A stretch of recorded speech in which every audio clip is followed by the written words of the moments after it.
এক বছর যাবৎ আমি প্রতিটি সভা সমাবেশে আপনাদের এই অনুষ্ঠানে একাধিকবার বলেছি যোগাযোগ মন্ত্রীর ব্যর্থতায় সারা বাংলাদেশের সড়ক ব্যবস্থা বসে যাচ্ছে। যোগাযোগ মন্ত্রীর সাথে ব্যক্তিগতভাবে আমার কোনো বিরোধ নেই, কিন্তু আমি প্রতিটি অনুষ্ঠানেই আমি হুঁশিয়ার করে দিয়েছি যোগাযোগ মন্ত্রীকে যে দেশের অবস্থা ভালো না, সড়ক ব্যবস্থাগুলো বসে যাচ্ছে।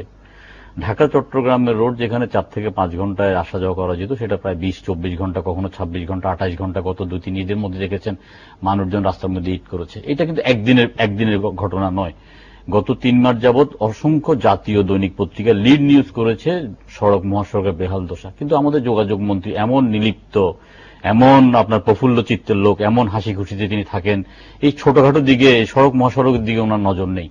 ওনার নজর হয়তো আরো বিশাল কিছুর দিকে আছে, যে কারণে আজকে সারা জাতি এত নিষ্ঠুর এবং নির্মমভাবে সাফার করছে। ওনার এই নির্মমতা, ওনার এই পরিহাস, ওনার এই কৌতুক, ওনার এই নির্মমতা, এটা কেন এটা বুঝে উঠতে পারছি না।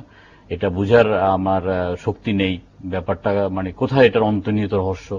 মাঝে মাঝে মনে হয় যোগাযোগ মন্ত্রী কি মানসিকভাবে উনি কোনো সমস্যায় ভোগেন কিনা, অথবা উনি হয়তো এত প্রফুল্ল চিত্তে আছেন, উনি এত আনন্দ চিত্তে আছেন যে এগুলো জনগণের এই সমস্যাগুলো ওনাকে নজরেই দেওয়া হয়। প্রধানমন্ত্রীকে হস্তক্ষেপ করতে হয়েছে। প্রধানমন্ত্রী নিজে বলার পর যোগাযোগ মন্ত্রী গতকাল গাজীপুরে সড়ক পরিদর্শন গিয়েছিলেন এবং ওনার অভিজ্ঞতা ভালো না, ওনার গাড়িও সেই সড়কে পানির কাদাতে আটকে ছিল অনেকক্ষণ। দেখুন, শুধু যোগাযোগ মন্ত্রী, যোগাযোগ মন্ত্রণালয়ের যেসব সচিব কর্মকর্তারা আছেন, আপনার সড়ক মহাসড়ক বিভাগ যেসব কর্মকর্তা আছেন, ওনারা তো ডিএনএ পরীক্ষা উত্তীর্ণ। ওনারা ডিএনএ পরীক্ষা উত্তীর্ণ হয়ে সরকারের আস্থাভাজন হিসেবে ওনারা সচিব, যুগ্ম সচিব হিসেবে কাজ করছেন। তাহলে ওনারা কি করছেন? যোগাযোগ মন্ত্রী কি করছেন? আজকে প্রধানমন্ত্রী কেন হস্তক্ষেপ করতে হচ্ছে? আজকে এই বেহাল দশাকে দেখিয়ে আগামী 4-5 দিনের ভিতর 690 কোটি টাকা লুটপাটের একটা মহোৎসব করার জন্যই এই ধরনের অবস্থা সৃষ্টি করেছে। দেখুন, এখন কিন্তু সংস্কার যেটা আজকে থেকে 15 দিন আগে, 1 মাস আগে, 2 মাস আগে করলে যে ফলাফল পাওয়া যেত, এখন সেই ফলাফল পাওয়া যাবে না। এখন তাড়াহুড়া করে প্রধানমন্ত্রীর দোহাই দিয়ে 690 কোটি টাকার মধ্যে 600 কোটি টাকায় পকাতস্থ করবে। যোগাযোগ মন্ত্রী কি করছেন? প্রধানমন্ত্রী, মাননীয় প্রধানমন্ত্রী হস্তক্ষেপ করার পরে তারপর তিনি সড়ক দেখতে গেলেন, দেখতে গিয়ে তিনি আপনার কৌতুক করে বলছেন আমি তো চালিয়ে আসতে পারছি, অথচ সবাই জানে যে উনি পথে পথে হোঁচট খেয়েছেন। আজকে থেকে 1-1.5 বছর আগে একটি জাতীয় দৈনিকে আপনার প্রতিবেদন করেছে কাঁচপুরের মধ্যে প্রচন্ড যানজট। উনি সেখানে যানজট দেখতে গিয়েছেন, গিয়ে ওই সাংবাদিককে খোঁজ করছেন, ওই সাংবাদিক কোথায়, আমি তো কোনো যানজট দেখছি না। একটা মন্ত্রী যদি ঘোষণা দিয়ে যায় সেখানে যানজট দেখবেন, প্রোটোকল নিয়ে যায়, এগুলো নির্মম কৌতুক। আমি আপনাদের অনুষ্ঠানে বলেছি প্রতিদিন গড়ে 10 থেকে 20 জন করে মানুষ মারা যাচ্ছে। আজকে আমাদের 2 জন কৃতি পুরুষ মারা গেছেন, কৃতি সন্তান মারা গেছেন। কিন্তু একটা পরিবার যখন একটা উপার্জনক্ষম ব্যক্তি মারা যান, সেই পরিবারটা তো বসে যায়, ধ্বংস হয়ে যায়। তাহলে প্রতিদিন এভাবে 20 জন করে মারাই যাচ্ছে। গত 2.5 বছরে, 3.5 বছরে তো আমরা যোগাযোগ মন্ত্রণালয়কে কোনো কার্যকর পদক্ষেপ গ্রহণ করতে দেখিনি। বিশেষজ্ঞরা বলছেন যে জাতীয় মহাসড়কের মধ্যে রোড ডিভাইডার দিলে মুখোমুখি সংঘর্ষ কমে যাবে। আজকে আপনি দেখেন বাংলাদেশের মধ্যে 9টি জাতীয় যে মহাসড়ক আছে, 4,500 কিলোমিটার, 3,500 কিলোমিটার হলো যে আপনার সেখানে যোগাযোগ মন্ত্রণালয়ের অধীনে। বাকি যে 90,000 পাকা রাস্তা, তার মধ্যে 20,000 যোগাযোগ মন্ত্রণালয়ের অধীনস্থ পাকা রাস্তা সম্পূর্ণ ধ্বংস হয়ে গেছে। এটা তো একদিনের ঘটনা না। আজকে থেকে 1 মাস আগেও, 2 মাস আগেও বলা বলি শুরু হচ্ছে যে ঢাকা থেকে টাঙ্গাইল আসতে 7-8 ঘন্টা লাগতেছে। বাংলাদেশের ইতিহাসে কখনো দেখেছেন আপনি যে আপনার বাস মালিকরা সমস্ত বাস বন্ধ করে দিয়েছে রাস্তাঘাটের করার জন্য? আপনি বিগত কখনো কি দেখেছেন যে বাসের আপনার ড্রাইভাররা বা আপনার বাস শ্রমিকরা চলাচল বন্ধ করে দিয়েছে? রাস্তার মধ্যে অবৈধ যানজটে ভটভটি, নাসিমন, করিমন, রিক্সা, ঠেলাগাড়ি এগুলো চলছে। এগুলো দেখার কি কেউ নেই?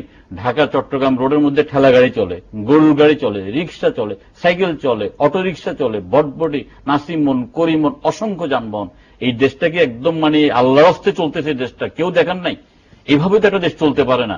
যোগাযোগ মন্ত্রীর খুব সহসাই উচিত হবে যে ওনার যদি ন্যূনতম আত্মসম্মান, আত্মমর্যাদা থাকে, উনি পদত্যাগ করা। কারণ উনি ব্যর্থ, উনি পারবে না।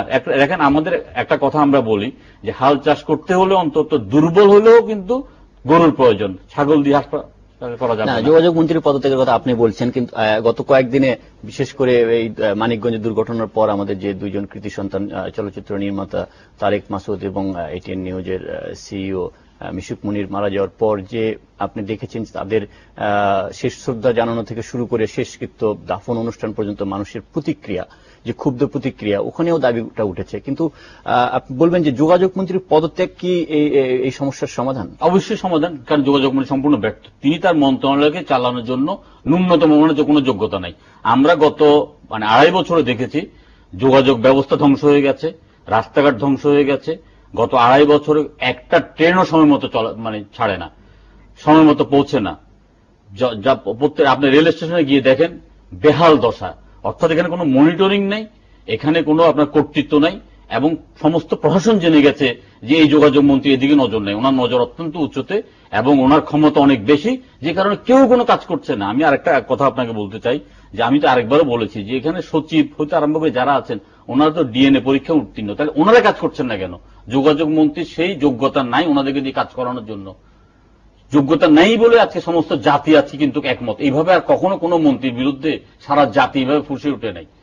সারা জাতি ফুঁসে উঠছে আজকে যোগাযোগ মন্ত্রীর বিরুদ্ধে, কিন্তু ওনার মধ্যে এক ধরনের নির্লিপ্ততা, এক ধরনের নিষ্ঠুরতা। তিনি কিন্তু জাতি দেশবাসীকে স্বপ্ন দেখাচ্ছেন, আমাদের ফ্লাইওভার হবে, আমাদের এক্সপ্রেস হাইওয়ে হবে, আমাদের মনোরেল হবে, আমাদের পদ্মা সেতু হবে, অনেক বড় বড়। ওনার দ্বারা কিছুই হবে না। ওনার দ্বারা সমস্যা এইরকমই হবে, লুটপাট হবে, কমিশন খাওয়াখাওয়ি হবে। ওনার দ্বারা এগুলো কিছুই হবে না। গত 3.5 বছরে পদ্মা সেতুর ব্যাপারে উনি ন্যূনতম কোনো অগ্রগতি আছে? পদ্মা সেতুর দোহাই দিয়ে সারা বাংলাদেশকে বসিয়ে দেবেন, এটা কি হতে পারে? ঢাকা চট্টগ্রাম রোডে আপনার ট্রেনে যেটা আছে একটা ট্রেনের সমত সেটি অর্থমন্ত্রী আজ কিন্তু সেটি বলেছেন যে মন্ত্রণালয়গুলো অগ্রাধিকার নির্ধারণ করতে না পারার কারণে মেইনটেনেন্সের ক্ষেত্রে এইগুলো পিছিয়ে পড়েছে। যে আপনি বলছিলেন যে পদ্মা সেতুর জন্য বাকিগুলো কি বন্ধ থাকবে? না না, এখন বাস্তবতা আপনার সবল ব্যবসায়ী যে একজন ভালো মন্ত্রী হবেন এমন কোনো কথা না। একজন দুর্বল রাজনীতিবিদও একজন ভালো মন্ত্রী হতে পারেন, কিন্তু উনি ব্যবসায়িক ভাবে হয়তো উনি সফল, ব্যবসায়িকভাবে উনি হয়তো সফল, কিন্তু যোগাযোগ মন্ত্রী হিসাবে উনি ব্যর্থ। ওনার মতো ব্যর্থ বাংলাদেশের ইতিহাসে আর কোনো যোগাযোগ মন্ত্রী আসে নাই।